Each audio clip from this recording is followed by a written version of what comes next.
Jayachandran Gold and Diamonds, now at Palikatnai.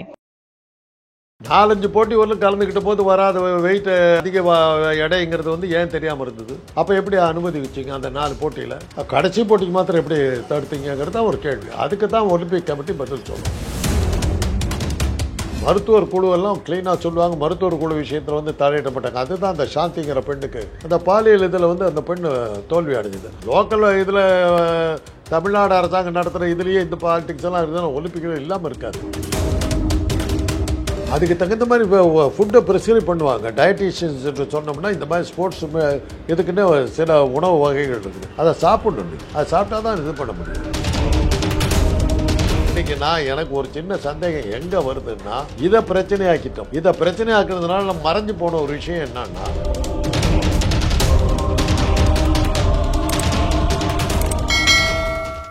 ஆரோட் சேனலுக்கு வணக்கம். நான் விக்னேஷ். வணக்கம் சார்.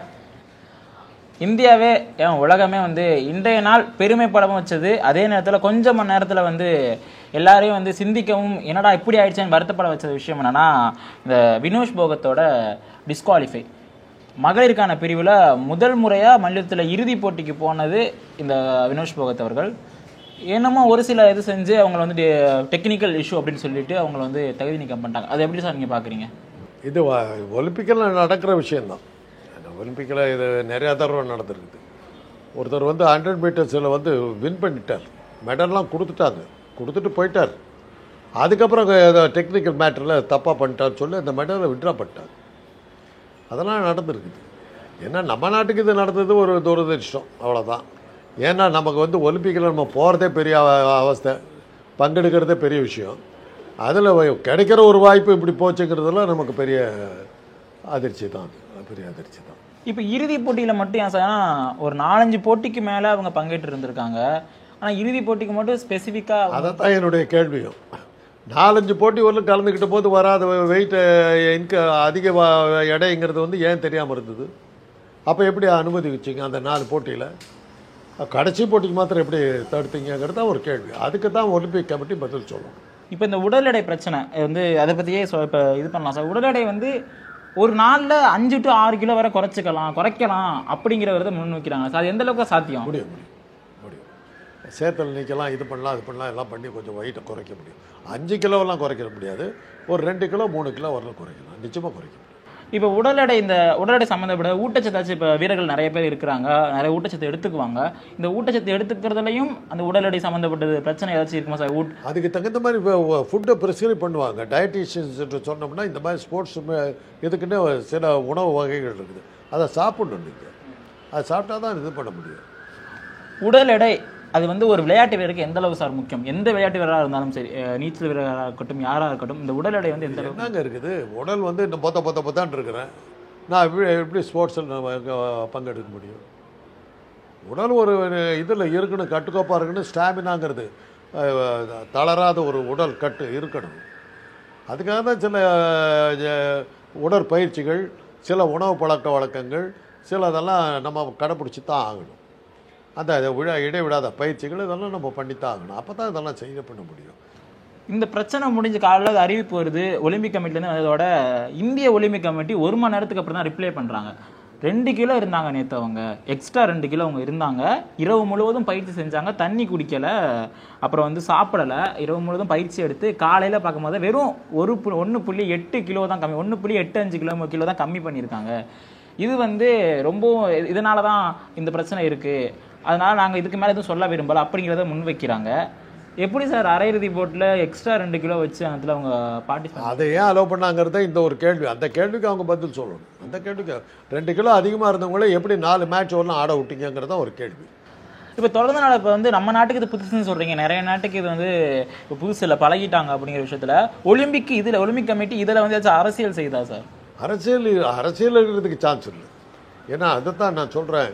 ஹிட்லர் சர்வாதிகாரியாக இருந்த காலத்தில் ஜெர்மனியில் பெர்லின் ஒலிம்பிக்ஸில் ஹிட்லருக்கு கருப்பர்களை கண்டா பிடிக்காது, யூதர்களை கண்டா பிடிக்காது.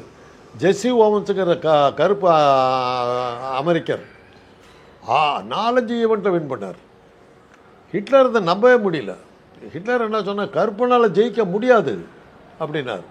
அது மாத்திரம் இல்லாமல் ஒலிம்பிக் மெடலில் கொடுக்கக்கூடாதுன்னார். அந்த கமிட்டி அதெல்லாம் கேட்கல. நீ நடத்துறதுக்காக நீ சொல்கிறதெல்லாம் நாங்கள் கேட்க முடியாதுன்னு சொல்லி ஒலிம்பிக் மெடல் அவருக்கு தான் கொடுத்தாங்க. அதனால் அரசியல் ரீதியாக நீங்கள் ப்ரெஷர் கொடுத்து ஒலிம்பிக் மெடல்லாம் நிறுத்துறதுங்கிறத இதுவரையிலும் நடக்கலை. அதனால் இப்போ நடந்திருக்காதுன்ற நம்பிக்கை நமக்கு இருக்குது. போன வருஷம் இந்த வீராங்கனை தான் அந்த மல்யுத்த சம்மேளனத்துக்கு எதிராக ஒரு போராட்டத்தை ஈடுபட்டாங்க. அது பாலியல் தொந்தரவுக்கு ஈடுபடுத்துறாங்க, அப்படி இப்படின்னு பல பிரச்சனைகள் மத்திய அரசு எதிராக பல குரல்களை எழுப்பியிருக்காங்க. இந்த போட்டியில் இறுதிப் போட்டிக்கு போனதுக்கப்புறம் எதிர்கட்சி தலைவரை வாழ்த்துறாங்க, பொதுமக்கள் வாழ்த்துறாங்க, எல்லாரும் வாழ்த்துறாங்க. ஆனால் ஆளுங்கட்சியிலேருந்து ஒரு செய்தி கூட வரல. இவங்க இப்போ தகுதி நீக்கம் செய்யப்பட்ட அடுத்த சில நேரங்களே பிரதமர் மோடி ட்வீட் போடுறாரு, அவர் ரொம்ப கவலைப்படாதீங்க, எதுவுமே ஆகாது அப்படிங்கிற தெரிவிக்கிறார். இது எப்படி சார் பார்க்கறது? இல்லை, இப்போ நீங்கள் அது அவங்க மேலே நம்ம பழிவு சொல்லலாம், இதையெல்லாம் காரணம் காட்டி பழிவு சொல்லலாம். ஆனால் நீங்கள் அந்த போராட்டம் என்னத்துக்கு நடந்தது? அவங்களுடைய விளையாட்டு போட்டியில் தடுத்தாங்க, அவரை அந்த பந்தயத்தில் பங்கெடுக்க விடாமல் தடுத்தாங்க, அந்த மாதிரிலாம் இது பிரச்சனை இல்லை. பாலியல் தொந்தரவு கொடுத்தாங்கங்கிற பிரச்சனை தான் இருக்குது. அதனால் அவங்க அவங்க பந்தயத்தில் பங்கெடுக்கிறதுக்கு அரசாங்கம் தடுக்கலை. பாலியல் குற்றச்சாட்டுக்கு ஆளானவர் கட்சிக்காரர் சொல்லி அந்த கட்சிக்காரரை பாதுகாத்தாங்க. இந்த மாளுக்கு எந்த பிரச்சனையும் கொடுக்கல. கோவத்தில் இதெல்லாம் கொடுத்தாங்க. அவங்களும் ஒரு 6 மாதம் என்னமோ போராடி பார்த்தாங்க, நடக்கலை. கட்சிக்காரரை காப்பாற்றுற விஷயத்தை இருந்துட்டாங்க. நீங்கள் சொல்கிறது குற்றச்சாட்டு உண்மையாக இருந்தால் இன்றைக்கி ஒலிம்பிக்கு அவங்கள அனுப்பிச்சிருக்க மாட்டாங்கல்ல. நம்ம எழுத்த நின்னவங்க இவங்களை என்னத்துக்கு விடணும் அப்படின்னு சொல்லி அவங்க தடுத்துருக்கலாம்ல. அனுப்பிச்சிருக்கிறாங்க. அந்த மாதிரி 4 போட்டி வரலும் வெற்றி பெற்று போயிருக்குது. கடைசி போட்டியில் தான் அது நடந்திருக்குது. அவங்க ஏன் வாழ்த்து தெரிவிக்கணும்னா கடைசி போட்டியில் எப்படி வின் பண்ணிட்டு வருவாங்க? ஏன்னா நிச்சயமாக இருந்த ஒன்று தங்கம் இருக்கணும், தோத்தாக கூட வெள்ளி வந்துடுது. ஆக ஏதோ ஒரு மெடல் இருக்கிறது நமக்கு ஷூராக இருந்த சூழ்நிலையில் முடித்ததுக்கு பிறகு சொல்லலான்னு அவங்க வெயிட் பண்ணியிருந்திருப்பாங்க. எதிர்கட்சி தலைவர் சொல்கிறது வேறு விஷயம். ஆளுங்கட்சியாக இருக்கோ பிரதம மந்திரி என்னுடைய ஆட்சி காலத்தில் வெற்றி பெற்றார் அப்படின்லாம் சொல்லி ஒரு தனக்கு அதுக்கு ப்ளஸ் பாயிண்ட்டாக தானே இருந்திருக்கும். எங்கள் ஆட்சி காலத்தில் தான் முதல் முறையாக நாங்கள் தங்கம் வென்றோம் அப்படின்லாம் சொல்லாமல்ல. அப்படி இருக்கிற ஒரு வாய்ப்பை மோடி கெடுத்துக்குவார் நீங்கள் நினைக்கிறீங்களா? அதனால் என்னால் அதை நம்ப முடியலை. அதை என்னால் நம்ப முடியும். அந்த போராட்டத்தில் எல்லாரும் முன் வச்சது என்னதான் நீங்கள் பாலியல் குடும்பம் அதெல்லாம் பாலியல் கொடுக்கிற எதிராகவும் மத்திய அரசுக்கு ஒரு சில வார்த்தைகள் விட்டால் நீங்கள் சொல்லியிருந்தீங்க ஏன் அனுப்பியிருக்க மாட்டாங்க அப்படி ஒரு விஷயத்த. ஆனால் அப்பெல்லாம் வராத குரல் இறுதிப் போட்டிக்கு போனதுக்கப்புறம் சக வீரர்கள் மத்திய அரசை பார்த்து கேள்விகளை வச்சாங்க. மோடி அவர்கள் எப்படி வின் பண்ணிட்டா, வினோத் போகத் அவர்கள் வின் பண்ணிட்டா எப்படி கால் பண்ணி மோடி பேசுவார், பிரச்சனைக்கு வாய் திறக்காத மோடி இதுக்கு மட்டும் வாய் திறந்து எப்படி வாழ்த்துக்களை எப்படி மனசு வரும் அவருக்கு அப்படிங்கிற விவாதத்தை எல்லாருமே முன் வச்சாங்க. அதை பிரதமர் மோடி எப்படி சார் கையாள போறாரு? ஏன்னா அவர் பார்வை வேற இருந்திருக்கும், வேர்களோட பார்வை வேற ஏதான சார் இருந்திருக்கும் அந்த இடத்துல. இதில் ஒரு பிரதம மந்திரியாக இருக்கிறவர் தன்னுடைய காலத்தில் கிடைச்ச வெற்றின்னு சொல்லி தான் அவர் கொண்டாடி இருப்பார். அதை இழக்கிறதுக்கு அவர் தயாராக இருந்திருக்க மாட்டார். அதனால் இது இந்த குற்றச்சாட்டெல்லாம் ஒரு புத்தியுள்ள ஒரு அரசியல்வாதி அது மாதிரி செய்வாங்கன்னு எனக்கு தோணலை. வெற்றி பெற்றவங்க எந்த கட்சியாக இருந்தாலும் அவங்க ஏன் ஆட்சி காலத்தில் தான் நடந்ததுன்னுவாங்க, அப்படி தான் போவாங்க. அதனால் இதில் அரசியல் இந்திய அரசியல் எதுவும் இருக்கிறதுன்னு எனக்கு என்னுடைய அறிவுக்கு படலை, அவ்வளோதான். இப்போ அங்கே பரிசோதனை செய்கிறதெல்லாம் எப்படி சார் பார்க்கப்படும்? ஏன்னா நீங்கள் சொல்லியிருந்தீங்க இந்த 100 ஓட்டப்பந்தயத்தில் ஓடுனவங்க பதக்கத்தை வாங்கி திரும்ப வாங்கிட்டாங்க. நம்ம தமிழகத்தை சேர்ந்த சாந்தி அவர்கள் கூட அந்த மரபணு மாற்றத்தில் மாட்டி இதான அதெல்லாம் எப்படி சார் பார்க்குறது? மருத்துவ ரீதியில் எப்படி சார்? மருத்துவர்கள் இருக்காங்க இங்கே நடக்கிற நம்ம நேஷ்னல் ஸ்போர்ட்ஸ்லாம் இருக்குதுங்க. நம்ம லோக்கல் தமிழ்நாடு ஸ்போர்ட்ஸ் நடத்துறதுலாம் இருக்குதுங்க. நான் நீச்சல் சங்கத்தினுடைய உதவி தலைவராக இருந்தவன். எல்லாத்துக்கும் நான் டாக்டராகவும் இருந்திருக்கேன். நாங்கள் செக் பண்ணிட்டு தான் விடுவோம். ஏஜில் ஏமாற்றுவானுங்க, எல்லாம் பண்ணுவாங்க. சில பேர் அரசியல் இன்ஃப்ளூயன்ஸை கொண்டு வருவாங்க. நான் அதனால் பாதிக்கப்பட்டவன். நான் ஒரு பெரிய தொழிலதிபர் தன்னுடைய மகனை ஜெயிக்க வைக்கிறதுக்கு எல்லா தில்லாலங்கடி வேலையும் பண்ணார். ஒரு ஆளுங்கட்சிக்கு ரொம்ப வேண்டப்பட்டவர். அதில் நான் ரொம்ப ஸ்ட்ராங்காக நின்ன உடனே என்ன ட்ரான்ஸ்ஃபர் பண்ணார். உடனே சொல்லி எனக்கு நான் எதிர்பார்த்தேன். அதே மாதிரி என்னை உடனே மதுரைக்கு ட்ரான்ஸ்ஃபர் பண்ணாங்க. நான் அவர் தப்பிச்சு வந்தாங்கிறது அது வேறு விஷயம். இதெல்லாம் உண்டு. அது மாதிரி லோக்கல் இதில் தமிழ்நாடு அரசாங்கம் நடத்துகிற இதுலேயே இந்த பாலிடிக்ஸ் எல்லாம் இருந்தால் ஒலிம்பிக்கில் இல்லாமல் இருக்காது. ஆனால் மருத்துவர் குழுவெல்லாம் க்ளீனாக சொல்லுவாங்க. மருத்துவர் குழு விஷயத்தில் தலையிட மாட்டாங்க. அதுதான் அந்த சாந்திங்கிற பெண்ணுக்கு அந்த பாலியல் இதில் அந்த பெண் தோல்வி அடைஞ்சிது. அதுக்கப்புறம் இங்கே ரீடெஸ்ட் பண்ணாங்க, அதுலேயும் தோல்வி அடைஞ்சிது. அதுக்கப்புறம் அது கன்ஃபார்ம் ஆகிடுச்சு. அது நிறைய போட்டியில வந்து மாடி பங்கேற்று இருந்திருப்பாங்க. அப்ப இது இப்ப நடந்த வினோத் போகத்துக்கு மேல தான் அப்பயே சாந்தியவருக்கும் நடந்திருக்கு. சாந்திக்கு நடந்ததுங்க. அன்னைக்கு வந்து அது ஆரம்ப காலத்தில் யாராவது கொடுத்துருப்பாங்க, சர்டிஃபிகேட் பண்ணியிருப்பாங்க. இந்த பாலியல் சம்பந்தமான இது என்னது அப்ஜெக்ஷன் ஒரு அந்த இது கேள்வி வந்திருக்காது. அதை எப்படி அவங்கள அனுமதிக்கலாங்கிற ஒரு கேள்வி வந்திருக்காது. அதனால் அவங்க பாட்டுக்கு வந்துக்கிட்டே இருப்பாங்க. இங்கே இந்த போட்டியில் அந்த கேள்வி வந்ததுனால தான் எப்படி அவங்க ஆணா பெண்ணான்னு தெரியாத அளவில் இருக்காங்க, அவங்கள எப்படி அலோவ் பண்ணுறீங்கன்னு சொல்லி ஒரு கேள்வி வந்ததுனால தான் அந்த டெஸ்ட் பண்ணியிருக்காங்க. பொதுவாக வந்து கொஞ்சம் சந்தேகம் இருந்தாவே அந்த ஜெனட்டிக் டெஸ்ட் பண்ணுவாங்க. ஏன்னா ஆண் வந்து ஒரு பெண்ணாட்டம் வந்து பண்ணிவிட்டு ஜெயிச்சுட்டு போயிட்டாங்க, அப்புறம் பெண்களுக்கு என்ன வருது, அதெல்லாம் இருக்குல்ல. இந்த விடம் அதே போல ஒரு குத்துச்சண்டை போட்டியில வந்து எதிர்த்து நின்ன நாட்டு வீராங்கனை வந்து 2 நாடு இப்போ மோதிக்கிறாங்க. அப்போ வந்து ஒரு பெண் வந்து 42வது நொடியிலே வந்து இறங்கிடுறாங்க. காரணம் வந்து அவங்களோட பலம் வந்து ஆண் அளவுக்கு பலம் இருக்கு, ஆனால் அவர் பெண்ணாக உருவத்திலும் பலத்தில் வந்து ஆணாகவும் இருக்காங்க. இப்படிலாம் சொல்ற நிறைய பிரச்சனை இந்த ஒலிம்பிக்லேயே வந்திருக்கு. இதெல்லாம் மருத்துவர்கள் கண்காணிப்பு கீழே கொண்டு வருவாங்க. அப்படி சந்தேகப்பட்டு ப்ரொட்டஸ்ட் பண்ணாங்கன்னா, கேள்வி எழுப்புனாங்கன்னா டாக்டர் செக் பண்ணுவாங்க. செக் பண்ணிவிட்டு அவங்க வந்து அந்த மரபணு பிரகாரம் வந்து ஆண்னாக்கா டிஸ்குவாலிஃபை பண்ணிடும். எத்தனை சார் இருக்கணும் இப்போ இந்த குறிப்பிட்ட XY இந்த குரோமோசோம்கள் எந்த அளவுக்கு சார்? குரோமோசோம்ஸ் இருக்குது. கடைசியில் இருக்கிறது XX XYன்னு இருக்கும். அதில் சேஞ்ச் இருந்ததுன்னா ஆனா பெண்ணாங்கிறது வரும். XX இருக்கும், XXYன்னு இருக்கும், அல்லது XYYன்னு இருக்கும். அந்த மாதிரி நிறைய இருக்குது. ஆயிரக்கணக்கான வேரியேஷன் இருக்குது. சொல்லட்டுமா? வரிசையை எழுதி கொடுக்கட்டுமா? படிச்சுட்டு சொல்கிறீங்களா எல்லாத்துக்கும் ஆடியன்ஸுக்கு? சொல்லுங்கள். தேவையில்லாத விஷயம் இது, மருத்துவர்களுக்கு சம்மந்தப்பட்ட விஷயம், புரியாது உங்களுக்கு, அதனால் தேவையில்லாத விஷயம். ஒலிம்பிக்ஸ் போட்டியில் தொடர்ச்சியாக இது போல ஒரு சில அரசியல் உள்ளக்கு வந்து விளையாண்டுக்கிட்டே இருக்குன்னு தான் எல்லாரோட பேச்சாக இருக்குது. நம்ம இந்தியா மட்டும் இல்லை, எல்லா நாடுகளுக்குமே சரி, இந்த குறிப்பிட்ட வல்லரசு நாடுகள் மட்டுமே வருடம் பதக்கம் அள்ளுது. அதுக்கு காரணமும் பின்னாடி ஒரு அரசியல் இருக்கும். இப்போ இந்தியா இறுதிப் போட்டிக்கு வந்திருக்கு, முதல் முறையாக ஒரு பெண் வந்திருக்காங்க. ஆனால் இப்படி ஒரு நிகழ்வு இதே போல தான் 2018 ஒரு நிகழ்வு நமக்கு நடந்துச்சு. சாந்தியர்களாக இருக்கட்டும், அதற்கு முன்னாடி நடந்த PT உஷா கூட ஒரு PT உஷாவுக்கு அந்த கேள்வி வந்து அவர்களுக்கும் இந்த கேள்வி PT உஷாவுக்கு அந்த கேள்வி வந்து அவங்க மருத்துவ டெஸ்ட் பண்ணி அவங்க பெண் தான்ங்கிறது இதாச்சு. PT உஷாவுக்கு ரொம்ப நாள் அந்த கொஸ்டின் இருந்தது. அப்புறம் தான் அது பெண் தான்ன்றது நிர்மாணம் அப்புறம் தான் சரியாச்சு. அது ஏதாச்சும் நேர கணக்கு எடுத்துக்குமா சார்? இத்தனை மணி நேரம் எடுத்துக்கும் அந்த பரிசோதனை இதாக அப்படின்னு? நான் டெஸ்ட் பண்ணி சொல்கிறேன், நீங்கள் சொல்கிறீங்க அந்த டாக்டர் ஒரு ஃபேக் டாக்டரு, நம்ப மாட்டேன், இன்னொரு சேனலில் இன்னொரு டாக்டருக்கு கூப்பிட்டு வரேன். இங்கே நடந்து நான் தமிழ்நாட்டு நீச்சல் இதுன்னு அதே தாங்க ஆச்சு.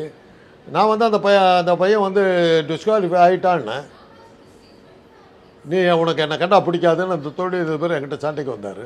அவரே ஒரு டாக்டர் கூப்பிட்டு வந்தார், அவங்களும் அதே தான் சொன்னாங்க. அப்புறம் ஏதோ பண்ணார், அப்போ போட்டியில் கலந்து போய் நான் சொல்லிட்டேன், பரவாயில்ல கூடு ஜெயிக்க. நான் என்ன சொன்னேன், உன் மகன் மேலே உனக்கு நம்பிக்கை இருந்தால் நீ போட்டியில் கலந்துக்க வை, போட்டியாளர்களே இல்லாமல் தனியாக ஜெயிக்க வச்சாதான் உனக்கு என்ன லாபம்னு சொன்னேன். அதுக்கப்புறம் தான் அடங்கினாங்க. போட்டியாளர்களை விலகிட்டு நான் யாருமே என்ன போட்டி போடல, அண்ணன் போஸ்டா ஜெயிக்கிறாங்கிறது ஸ்போர்ட்ஸில் நடந்தால் யாருக்கு இது பண்ணுவா? அது எப்படி கௌரவமாக இருக்குது? அதை சொன்னப்பறம் தான் அடங்கினாங்க. பையன் 4ஆவதாக வந்தான், இருந்தாலும் விடலை. என்ன தூக்கி உடனே பெரிய இடத்துல சொல்லி என்னை ட்ரான்ஸ்ஃபர்லாம் பண்ணாங்க. நம்ம ஊர்லேயே இது நடக்குதுன்னா ஒலிம்பிக்கில் நடக்காமல் இருக்கும். இதில் வந்து நம்ம பேசுறது அர்த்தம் இல்லைங்க. இன்றைக்கி எனக்கு ஒரு சின்ன சந்தேகம் எங்கே வருதுன்னா, இதை பிரச்சனையாக்கிட்டோம். இதை பிரச்சனையாக்குறதுனால நம்ம மறைஞ்சு போன ஒரு விஷயம் என்னன்னா, ஒலிம்பிக்கில் இந்தியா 63வது இடத்துல இருக்குது. அந்த விஷயத்தை மறைச்சிட்டோம். இல்லை, எல்லா ஒலிம்பிக்கிலும் இந்தியா வந்து பதக்கத்திற்கான தேடுதல் வேட்டையில் இப்போ முதலில் ஒலிம்பிக்கான தரவரிசைப்படையில் விடும்போது சின்ன சின்ன நாடுகளை 200-300 பேர் அனுப்பும் பொழுது 140 கோடி பேர் இருக்கிற இந்தியாவில் வெறும் 117 வீரர்களை மட்டும்தான் அனுப்புறங்கிற கேள்வி வந்துச்சு. அந்த கேள்விக்கும் இன்னும் யாராலும் விடை தர முடியலை. பதில் ரொம்ப சொல்லப்பாங்க. கிரிக்கெட்டுங்கிற ஒரு கேம் இங்கே இருக்கிற வரையிலும் எந்த விளையாட்டுலையும் நம்ம இது பண்ணவே முடியாது. சானியா மிர்சா ஒலிம்பிக்கில் மெடல் வாங்கினா உங்களுக்கு தெரியுமா? உங்களுக்கு யாருக்காவது தெரியுமா? ஆனால் கிரிக்கெட்டுக்காரனை வச்சுக்கிட்டு குளோரிஃபை பண்ணுறீங்க. அந்த கிரிக்கெட் அந்த 3% ஆடுற அந்த கிரிக்கெட் இந்த நாட்டில் இருக்கிறவரும் நீங்கள் ஒலிம்பிக் எதை பற்றியும் பேசக்கூடாது. எந்த கேமையும் அவங்க வாழ விட மாட்டாங்க. அது இருக்கிறவங்களும் ஒன்றும் பண்ண முடியாது. கிரிக்கெட் இந்தியாவை தவிர வேறு எவனும் ஆடாத ஒரு கேம் அது. கேட்டால் அமெரிக்கா அடுத்துப்பாங்க. அமெரிக்காவில் யார் ஆடுறானாக்கா அங்கே அல்வா விற்கிற நம்ம சேட்டு பசங்க தான் ஆடிட்டு இருப்பாங்க. அவன் அமெரிக்கா பிளேயர்னுவான். கேட்டாக்கா Lal Chand New York player American cricket டைமில் யாரா கேப்டன்னாங்க லால் சந்த். அமெரிக்காவில் ஏது லால் சந்த்? என்னமோ ஒரு சேட்டு பசங்க அங்கே போய் கிரிக்கெட் ஆடிட்டு இருக்கான். யாரும் பார்க்காத ஒரு கேம். இப்போ இந்திய ஒலிம்பிக்ல பதக்கம் இல்லாததுக்கு காரணம் இதுதானா சார்? கிரிக்கெட் இருக்கிறவரில் இந்த நாடு எந்த கேம்லையும் வர முடியாது. அவங்க எந்த கேமையும் வாழ விட மாட்டாங்க. இப்போ கூட பாருங்களேன், அச்சுக்கூடங்கள் எடுத்திங்கன்னா ஒலிம்பிக்கை பற்றி செய்தி போட்டுட்டு எங்கேயோ ஒரு இடத்துல கிரிக்கெட் மேட்ச் நடக்கிறது ஒரு ஹைலைட் பண்ணுறாங்க. அதை தான் போட்டாகணும், அதை தான் பார்ப்பாங்க. இப்போ ஒலிம்பிக்ல தொடர்ந்து இந்தியா வந்து பதக்கப்புல ரொம்ப கீழே தான் இருக்குது. இப்போ கிரிக்கெட்டை வச்சு தூக்கி வச்சு கொண்டாடுறோம் அப்படிங்கிற பட்சத்தில் ஏன் அரசு வந்து இதை வந்து அவ்வளோவா பார்க்காம கவனிக்காம விடுறாங்க? கிரிக்கெட்டுக்கு அது ஒலிம்பிக் வந்து ஒவ்வொரு பிளேயரும் இந்த இப்போ டோக்கியோ முடியுது இல்லையா, டோக்கியோ முடிஞ்சோன்னு அடுத்த 4 வருஷம் கழிச்சு தான் அடுத்த ஒலிம்பிக். பாரிஸ் அடுத்த ஒலிம்பிக் வந்து 4 வருஷம் கழிச்சு இது ஒலிம்பிக் முடிகிற அன்னைக்கு சொல்லுவாங்க அடுத்தது எந்த ஊருன்னு சொல்லுவாங்க. அதுக்கு இன்னைக்கு அந்த நாடுகள்லாம் பயிற்சி ஆரம்பிச்சிடும். இன்றைக்கே ஒவ்வொரு இதுக்கும் பயிற்சி ஆரம்பித்து அந்த ஒலிம்பிக்குன்னு அவங்க தயாராகிட்டு இருப்பாங்க. நம்ம நாடு அதை பற்றி கவலைப்பட்டுக்கிட்டது இல்லையா? நம்ம நாட்டில் தெரியாது. கிரிக்கெட் ஆடுறவனை பற்றி தவிர வேறு எதுவுமே நம்ம அச்சு ஊடகங்களும் நீங்களும் யாராவது வந்து ஒலிம்பிக்கை பற்றி ஆரம்பிக்கிறவங்களும் யாராவது இது பண்ணீங்களா? எவ்வளோ கோலாகலமாக அந்த ஒலிம்பிக் ஸ்டார்ட் ஆச்சு, எதா போட்டிங்களா? ஜனத்தொகை தான் காரணம்னு நீங்க சொல்லாதீங்க. சைனா நம்மளோட பல பங்கு இல்ல, ஜனத்தொகை காரணம் இல்ல. 140 கோடி பேர் இருக்கிற நாட்டில் வெறும் 117 பேர் தான். அப்படிங்கிற அதான் சொல்றேனே, கிரிக்கெட்டுக்கு நமக்கு ஒண்ணுமே பண்ண முடியாது. டென்னிஸ்ல நம்ம எவ்வளோ மேலே வந்தோம். ஒரு கட்டத்தில் வந்து ஆசியாவிலே டென்னிஸ் ஆடக்கூடிய நாடு வந்து இந்தியாவாக தான் இருந்தது. அதுலேயும் குறிப்பாக பார்த்தீங்கன்னா தமிழ்நாட்டை சேர்ந்தவர் தென்னாட்டை சேர்ந்தவர் தான் ஆடிக்கிட்டு இருந்தாங்க. ஒழிச்சு கட்டிவிட்டாங்கல்ல. அந்த கேமே இருக்கக்கூடாம பண்ணிட்டாங்கல்ல. சென்னை இது டென்னிஸ்ன்னு இருந்தது. அப்படி இப்படி பேசி அதை ஓரம் கட்டி ஒழிச்சிட்டாங்கல்ல. அது கெயின் ஆக ஆரம்பிச்சது, பாப்புலாரிட்டி வர ஆரம்பிச்சது. பார்த்தாங்க இது இருக்கக்கூடாது. இப்போ நீங்கள் சென்னை அந்த டென்னிஸ் நின்று போச்சு இல்லை. Jayachandran Gold and Diamonds, now at Palikatnai.